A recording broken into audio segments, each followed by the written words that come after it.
Gal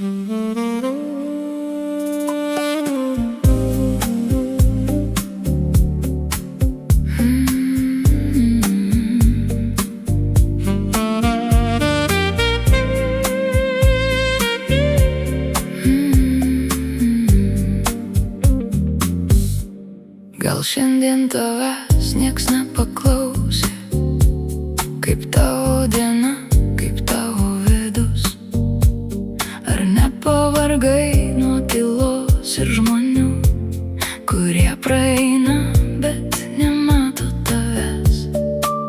Gal šypsaisi tyliai tik dėl kitų, nors viduje trūksta truputį šilumos?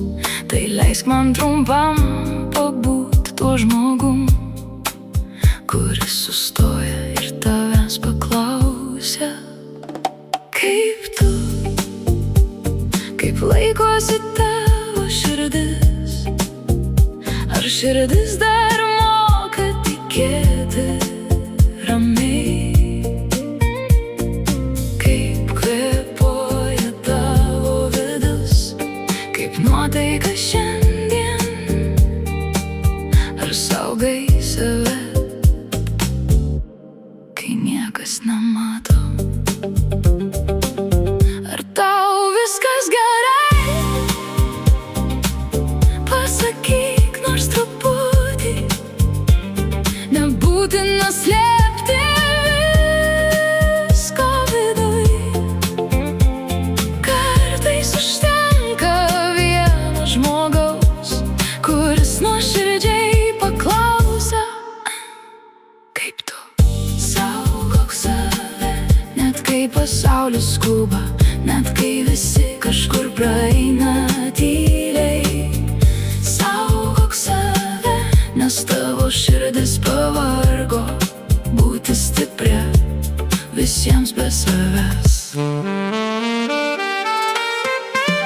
Mes taip pripratom sakyti viskas gerai, net kai akys kalba visai ką kita. Ir kažkaip pamirštam save tarp dienų, kol vakarai tampa per daug tylus. Todėl šiandien sustok nors trumpam, įkvėpk ramiai, apkabink save mintimis. Tu neturi visko laikyti viena, kartais ir stipriems reikia švelnumo. Jeigu šiandien buvo sunku, rytoj nebūtinai bus taip pat. O jei niekas tavęs nepaklausė, aš paklausiu.